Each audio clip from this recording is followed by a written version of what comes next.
Hello and welcome to the University of Law. In today's video, I've got Jack back again. We're recording back to back today. We've just recorded our predictions for the collection range. We're now doing a video where it's called Why We Love the Collection Range, and it's talking about our celebration of Doctor Who. So, for a bit of context, obviously we've had season 15's just come out, and I'd wanted to make this video for a while now. I'd wanted to make it at the halfway point really, when we were up to kind of 13 releases in with season 9 last year. Things got in the way. I thought, you know what, let's just wait till now and let's do it with the release of this set. So, the collection range, for those who don't know, is it's every Doctor Who classic from the 20th century run, season by season in this lovely box set, all the stories inside and all sorts of extras in there. So, what I'm going to do now is I'm going to kind of talk through why I love the range. But to start with, I'm going to talk about why it took me a while to actually get into the range. When they first announced season, I'd always said I wasn't going to buy them on Blu-ray. I thought the difference would be negligible. I know that I'd read in Doctor Who magazine years ago that I've read years ago that there was less MPEG compression on a Blu-ray, and potentially the stories might look a little bit sharper without any extra work just by being put on a Blu-ray disc. Because obviously you're looking at a 50 gig disc rather than a 4.4 gig disc, so you're looking at 10 times the capacity, for bonus features in HD, and I thought, you know what, it's negligible, I'm not fussed. And they announced season 12 and I thought, I'm not fussed. The only thing that really grabbed me was the new CGI on Revenge of the Cybermen, because I was so disappointed when the DVD came out and it didn't have them, because there was CGI on Ark in space, and obviously this is set on Nerva as well, and to me, I like the consistency of having both stories with CGI.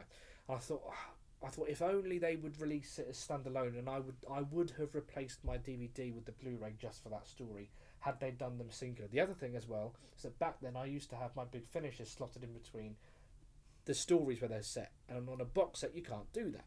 And eventually I thought, you know what, with the new series I can't do that because they're series. I have to. And I thought, you know what, I'm going to dive in. But by the time I went to buy season 12, they'd all sold out. Famously, you may have found you in that position yourself.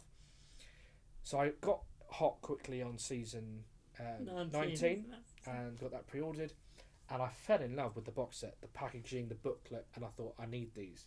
And thankfully about a year after that they re-released season 12 in a special edition, a second edition re-released.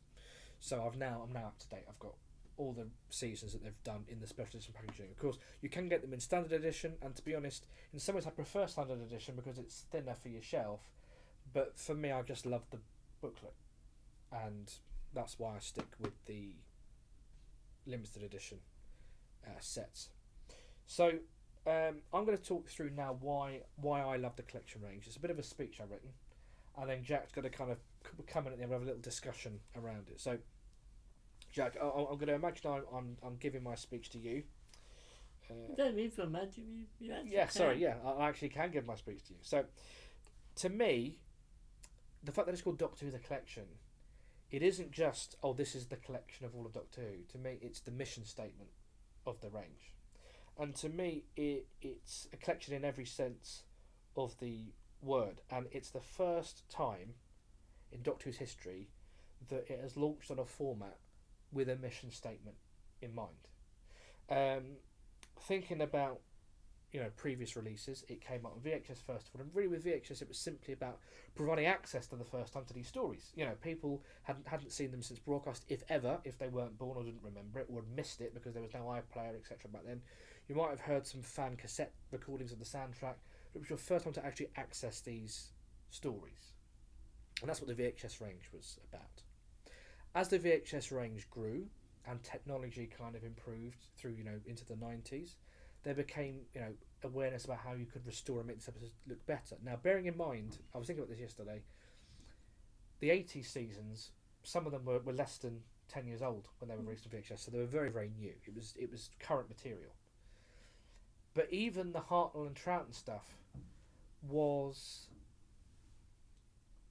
There's more time has passed between now and Survival than had back then between then and the earliest Hartnells. So it was still much more recent material than what they're dealing with and restoring now. However, the techniques have been honed and developed since then.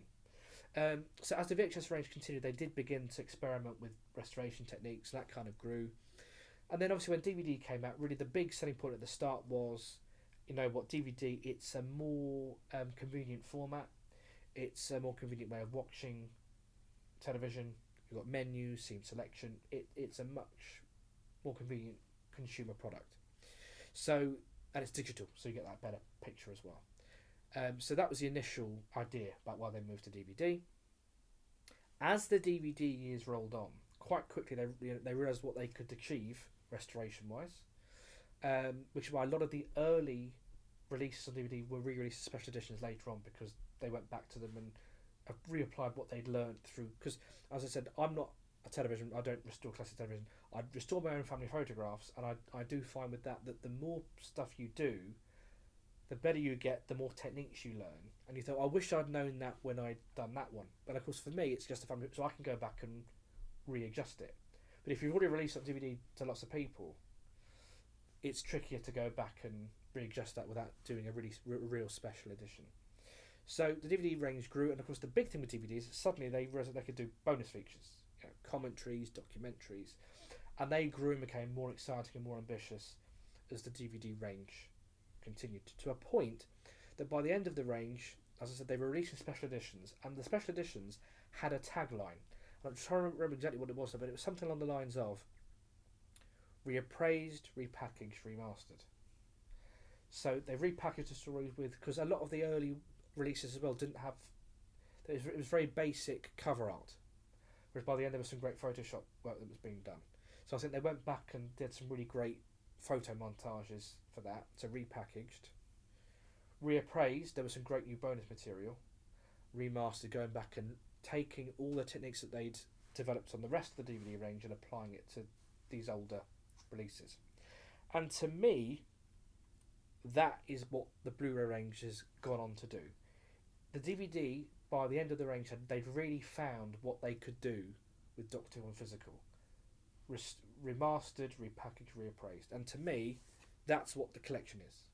It's restored, it's repackaged in really nice packaging, and it reappraised, repackaged and restored.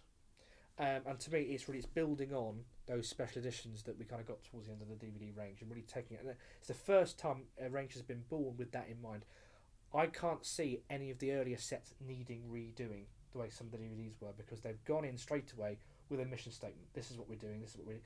And it's taking all of that knowledge that they achieved on the whole of the DVD range in terms of restoration, in terms of packaging, in terms of special features, and throwing it all at these new sets, taking everything that they built in the DVDs and taking it to their next step on Blu-ray. And to me, that makes it the ultimate final release of these stories. I said this before about Blu-ray, but I'm confident there will not be a 4K release. I like physical media. It's something that not many people buy anymore. To me, Blu-ray is the final format for these stories, and physical media, really, this is the last release these stories are ever going to get. And what's great for us as fans is that for their final release, we're getting the ultimate release. So that's my first point, is mission statement. Now, the collection. So what's great about the collection is, obviously, we have got season 15 here, and naturally season 15 is a complete series, and we had all of these on DVD previously. We had Fang Rock, Invisible Enemy, Fandal, Sunmakers, Underworld, Invasion of Time. We had all of those before, but with the collection range, you can have this in your hands. Not everything in this box set had a release before. The Crusade. So there are 9 stories, I believe. 1, 2, 3, 4, 5, 6, 7, 8. 1, 2, 3, 4, 5, 6, 7, 8, 9. There are 9 stories on this set, and only 8 of them had a DVD release. Okay, so the Crusade, it had a CD release. Okay, so the Crusade, this surviving episodes were on the Lost Time box set, but it never had its own release. It now has its own disc with its own artwork. So the collection range is the first time you're ever going to have one collection of one format with every single Doctor Who story represented. That's never happened before. Okay, so Target Novels did most of them. They didn't do all of them. No. There's a few exceptions which they've since filled in, but it's not the same because it's not releasing the episodes, it's a novelisation. VHS never had a complete set. DVD never had a complete set. Blu-ray will be the only format in which every classic Doctor Who story has its own. I'm hoping everyone has its own disc. I think it's possible for every story to have its own disc.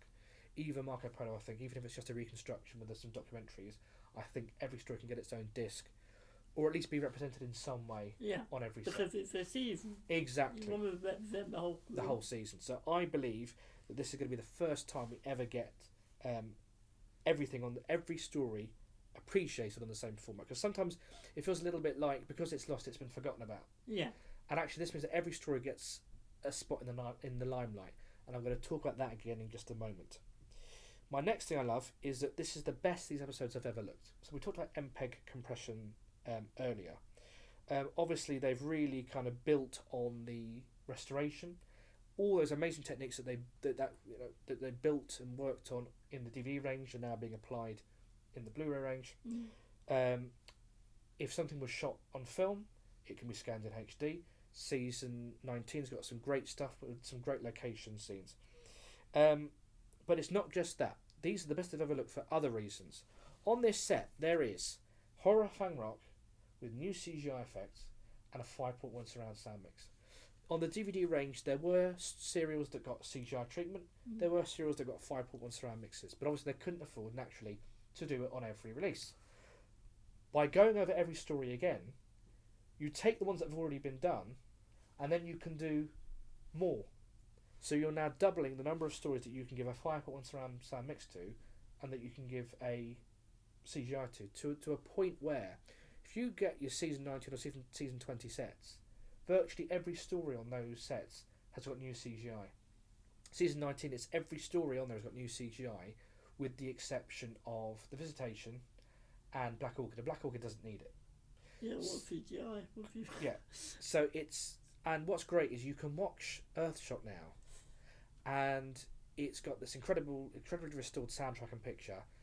The location footage is crisp and HD, and there's this amazing CGI as well, and it's like watching a whole new production. Season 20, I think every story except for the Kingmaker. King's Demons. The King's Demons. The Kingmaker's an audio drama. Yeah. The King's Demons, which again you don't really need CGI for. So every story on there has got new effects. So the fact that you can do that, not just that, so new CGI, new soundtracks, but also having lots of different cuts available. So like season 20 has got 3 editions of the 5 Doctors on. Season 26. Season 26. It's especially season 23 and 24 so far have had extended cuts of every episode. You can put, and this I mentioned earlier about every story having a spot in the limelight. This is so my 2 examples for why I love the collection range so far. Season 2 because you get the Crusade, but also season 24. And the reason why I love the season 24 set is because, and I don't want to offend anyone, but I don't think it's one of the most loved series when people do their reviews. Yeah. And yet this box set gives it every piece of love that this box set, every story in here gets every bit of love that you'd give to season 12 or season 14. And I think that's it's right. one of the best-selling ones. Yeah. It's incredible. And look, if I read the back, immersive 5.1 surround sound on every episode, extended versions of every episode with 5.1 surround sound. So when I watch season 24 now, I don't watch the broadcast editions. I put the second disc in, and I get to watch every episode extended with 5.1 surround sound. And not only that, but I can watch Time and the Rani, and they've superimposed Colin Baker's face into the regeneration. So I actually get, for the first time ever, the actual 6th Doctor's face regenerated to 7th Doctor's face on screen in an extended cut with 5.1 surround sound. And and to me, so it's the ultimate presentation of these episodes in every sense of the word. And what's great is, for people who don't want that, all the original cuts are on there with the dual mono soundtrack, with the original effects. Everything's on there. So it's the complete collection in the sense, first of all, that every story will be represented, and it's a complete collection in terms of all the material for every episode is presented in the best possible way, in terms of restoration, additional audio, additional effects, and additional content for extended cuts. The McCoy era in general is very good for extended cuts. Battlefield, Curse of Fenric, Ghostlight has an extended work print as well, which are now my preferred viewing experiences. So it's a viewing experience for all tastes. I mentioned earlier about the special features and the DVD range. It continues to build on those amazing special features. For season 2, there was a great documentary on the box set, which covered the whole of season 2. We've not really had that before. By taking everything that's gone before, you can then fill in the gaps. I know Chris Chapman says we look at what's there and say, right, what hasn't been done? For example, for season 22, they said, right, there's very little locational documentaries for any of the stories. So they went and did a locations documentary about season 22. They've taken, as I said, it's like with the CGI and the sound mixes. You take what's already there from the DVD range, you say, right, what hasn't been done yet? Let's upgrade that as well. And it's the same with the special features. What's already been done? Let's port that over. We don't need to redo that. That's been done. What can we do extra now? What can we explore next? So yeah, it's really taken everything that's brilliant about the DVDs and it's taken it to the next level. Filling in the gaps, building on the successes of the DVD range. Some great, there was a Living with Levine documentary originally on one of the DVDs. I think it was The Demons, might have been. And then they've since gone on to A Weekend at Waterhouse. Some great documentaries with Toby Haydock, which are absolutely fantastic. Looking for Lenny, all of these kind of documentaries, which are really fantastic. There's a great David Whittaker one that came out in the season 2 set. So it's building on the success, filling in the gaps, building on the great work that's already been done. Now, looking at season 24 again, back with the DVD range, when you were releasing it a story at a time, you really had to judge how well was this DVD going to sell, and was it going to sell well enough to justify a 2-disc release. So you have to kind of think, if this is a 6-part story, you're either gonna, if it's not going to sell well enough to be enough to do 2 discs, you either don't do as many special features or you compress further the episode quality on the disc.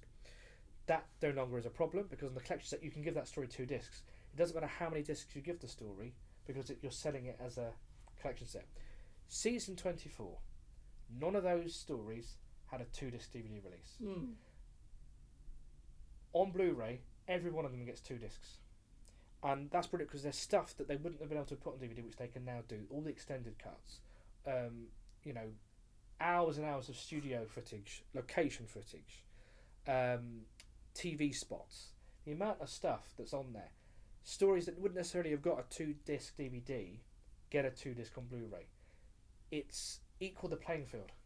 If you've got a love story and a not so love story in the same set, because of the nature of the box set format, if you've got more to give about the less loved story, you can give that the 2 discs because it's in a box set, and you can, as I said, it's equaling the playing field. It's giving every story this outpouring of love.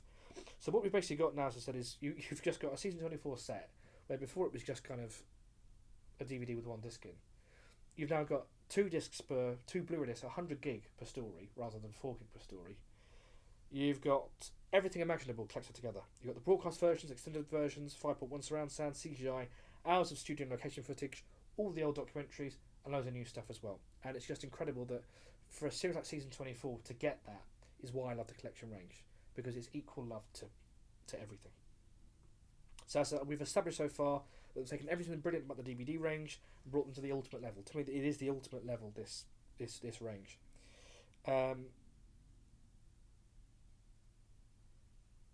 So really, I just like the fact that the collection range has just come fully formed to us. And I said, evident in most recent box sets, you're seeing that they enable all of Doctor Who to be celebrated. So just to summarise, it is called Doctor Who The Collection because it's a collection in every sense of the word. Every story is represented, every story is celebrated, and every story is in the absolute ultimate form in terms of sound, CGI where possible, and restoration. Scanning in negatives when possible to give it the best possible quality, and it's done without any need to scrutinise the story itself and how well it's going to sell because it's in a box set. So that's my rant over, which has been about 15 minutes. So Jack, over to you. What do you agree about what I've said? What do you disagree with? Anything you want to add at all? No, I agree with a lot of what you said. I thought I'll come in with my perspective of things, which I've been thinking about recently. So obviously I'm a lot newer to collecting Doctor Who. I'd say my fandom's obviously existed for several years now. But in terms of collecting, these are the first time that I bought classic Doctor Who on physical media. Yeah. Most of the time I relied on, BritBox, and then now more recently BBC iPlayer. But in terms of actually purchasing it, I've started with these collection box sets. Partly, as you said, because this is probably the greatest definition we're going to see any of these stories, except for the unlikely possibility that they might, make 4Ks of, Spearhead from Space, of a TV movie, which are unlikely but possible.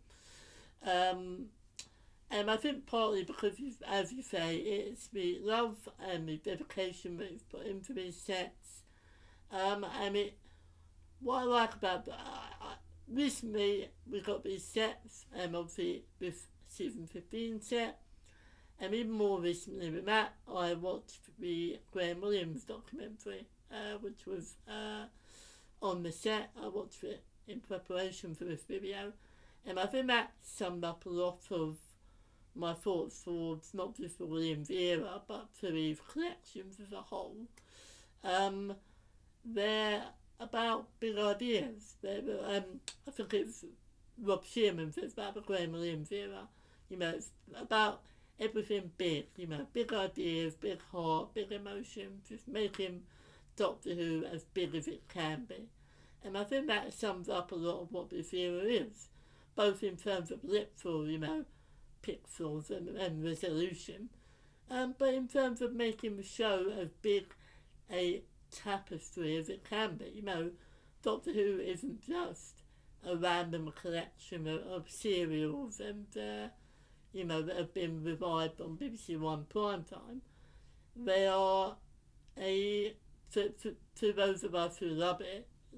So they are a great big tapestry and a history, both on the screen and behind the camera. And I think a lot of that gets celebrated with these sets. Every story is given its own equal representation. There's so much behind the scenes content, retrospectives, and we get to learn a lot more about the creation of these stories and meet the people who were a part of it. You've got the more light-hearted, jovial stuff, but behind the sofas, the cookbook one, which was from one Colin Baker sets. These are more sort of light-hearted, and they replicate our experiences together. The two of us have our own behind the sofas moments every time that we watch a classic Who story together. And so I think it really helps the audience to ingratiate themselves with the people who make the show. The idea that they can watch it just the same as we do, they're just like us, they can have their own opinions on it, Peter Davison can poke fun at something in his era just the same as we can, but Joe Grant can, Katie Manning can love something in the John Pertwee era just as we do, and I think that really helps enhance my love for it personally, is by learning more about these people and how they do what they do.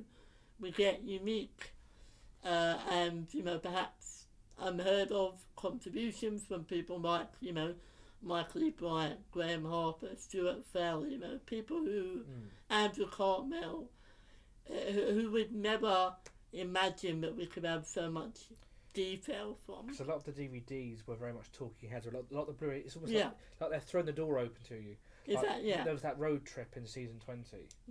Speaking of Katie Manning, actually, there was one of my favourite box sets for special features was season 10, and they had a great third man documentary about the third Doctor. Yes. But they also, and that to me, that and the season 24 documentary, what was that called? It was called The Girl from the Bannerman one. It was about the whole of season 24. Welcome to the Future. Oh yes, yeah. That was really good. One of my favourite bonus features on season 10 was they had the Death of the Doctor Sarah Jane story with Matt Smith. And there's a commentary track with Russell T Davies and Katie Manning on there on the collection set. That's really quite cool. Actually, I forgot to say earlier, I talked about it being in the complete collection of Doctor Who, not just the television stories. We've got Slipback on season 22. We've got the Exploration Earth and the Pescatons on season 14. I'm assuming we'll have Ghost of End Space and the Paradise of Death on season 11. So it's even the complete in terms of that kind of content could have been, as well. yeah. I mean, even Shada, I suppose, on season 17, which was obviously never on television, and so I'm sure a lot of purists wouldn't, think of it in season 17 in quite that way. But no, it is a clear part of it. And to have 3 versions of it on the box set as well. 3 versions of the story that's never been broadcast it is the complete collection, isn't it? Yeah, exactly. And, it's, as you say, it is that love. And I think some of the contributions both behind the camera and in front from the people who worked on the show are really vital. I mean, like you say, restoration work. I'm more inclined to go towards the restoration work that involves people from that era participating. So things like the Barbara Clegg work on Enlightenment, or Mark Ayres's work on season 26. Yes. Because it is those creatives. I'd love for something like Graham Harper to do some work on Caves of Anta's Army when 21 comes out, because I want to see those creatives have another stab at it. Speaking of Enlightenment, because we went, obviously it was Fiona Cummings, wasn't it, director? Yes, that's right. She wrote it, Barbara Clegg wrote it. Yeah. So Fiona Cummings, she did the DVD special edition, and that was new effects. And then when they released the Blu-ray, they said there's going to be new effects on Enlightenment. I thought they already did them about 10 years ago, and I have to say, the new effects. So you can now watch it with 2008 effects, but that was done as like a widescreen film. Or you can watch it with current effects, which is more closer to the original broadcast version. And I have to say the new version is head and shoulders better. Which I thought I was always going to watch the original new effects, but I'm now going to watch the 2023 version. But what was a shame? The only thing I was disappointed with was obviously, I think she's passed away now, Fiona Cummings. Yes. But she didn't have an input on the new one. But she did have an impact on the original. There's a whole documentary about it with her having her say storyboarding it. And she had a really inspired idea, which was that when they get to Enlightenment, it has a completely different design in the 2008 or 2009 version to the one it has in the original and the newest edition. In that she based Enlightenment on the little crystal that Turlough holds throughout the trilogy. And I loved what in her own words she said, I like the whole idea that this whole time he's been holding a little piece of Enlightenment. And that was the only disappointment I had, that wasn't carried over. But I have to say, on the whole, the effects are so much better on the new 2024 version. But it's like you say, it's getting that person back fresh, thinking, you know what, I should have done that. Yeah, and I've got the chance to do that. Their contributions feel a lot more valid because it's maintaining the spirit and keeping a fidelity to the original work whilst trying to expand on it. It's not some, people in 2024 poking it with a stick and going, well, how can we make this look hip and trendy? It is the people from the time going, we would like to, help recreate what we've created. And yeah, I think, like you say, the amount of behind-the-scenes stuff that makes you, the viewer, feel like you're a part of this great tapestry. Questions are asked to creatives that you always wish you'd asked. Stuff like the season 24 studio footage, you can feel like you are there on the studio floor. You can see Sylvester find the character, can't yes, you can find the character, absolutely. But it makes you feel like you are a part of that history. It is history, not to be too melodramatic about it, happening right in front of your eyes, and you can, see it. And yeah, I mean, season 19 is obviously one that you mentioned that I would bring up just in terms of the visual quality that you can get from those stories. Because I think as a kid you might look at all Doctor Who as being roughly of the same ilk, and you might look at Spearhead and you might look at Survival and not be able to tell that much of a difference as a child. But put him in the Blu-rays now, put him on, you know, some of these stories, in particular, you know, Black Orchid, Kinder, Castor Alba, The Five Doctors, even a lot of the Purple stuff, the Sea Devils, I think is a great improvement. And yeah, it's seeing all of that love and that care put into something and realising quite how fortunate we are that there are, you know, over 100 odd, 150 odd stories, serials of television, movie length things for the most part, that are all given their individual care and attention. And even almost 60 years on, some of these creatives are being appreciated for their work and having their work re-examined. Yeah. I mean, you mentioned about, you know, like, you know, the new effects and things. I was saying before we turn the camera on, I'll be doing a review on this soon, but I've watched Horror Fang Rock, and I always enjoyed the story. It was fine, but it wasn't, to me, it was a mid-tier Doctor Who story. It was kind of, it was there was nothing wrong with it. It was fine, but it didn't grab me. But for a lot of fans, it was really quite on a pedestal, and I never quite got that, because when I watched it, I couldn't help but it just looked like a lot of sets in BBC Studio Television Centre. Because obviously these episodes, they were made for, you know, 4x3 screens. A lot of people were still watching on black and white, potentially 1977. Not many, but potentially still. And I was watching obviously these when I was a kid, watching them on DVD on a wide screen. And obviously it shows up things like the model shots that would have looked great on this one, because that's what they were shooting for. Sometimes the scale, you could kind of tell the scale wasn't quite right, or, you know, but the joins between, you know, it would be a bit jarring, and it kind of took me out slightly. It looked much like a studio and a model shot, to a point that it kind of took me slightly out of the story. But to watch it now with the 5.1 surround sound mix whirling round, the atmosphere of the lighthouse, CGI, everything's to scale.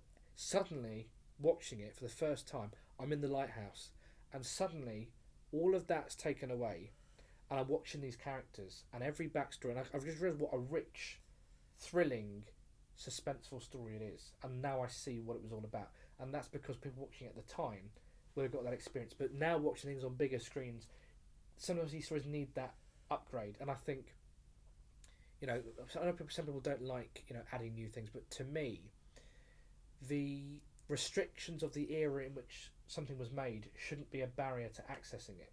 And actually, if you can colorise something, or you can add new effects, or you know, can add a better soundtrack to something, an improved soundtrack, I should say, if you can do that, then it takes that barrier away, and you can really enjoy the story for what it is. But still make sure that on that set is the original version for people who want to enjoy that as well.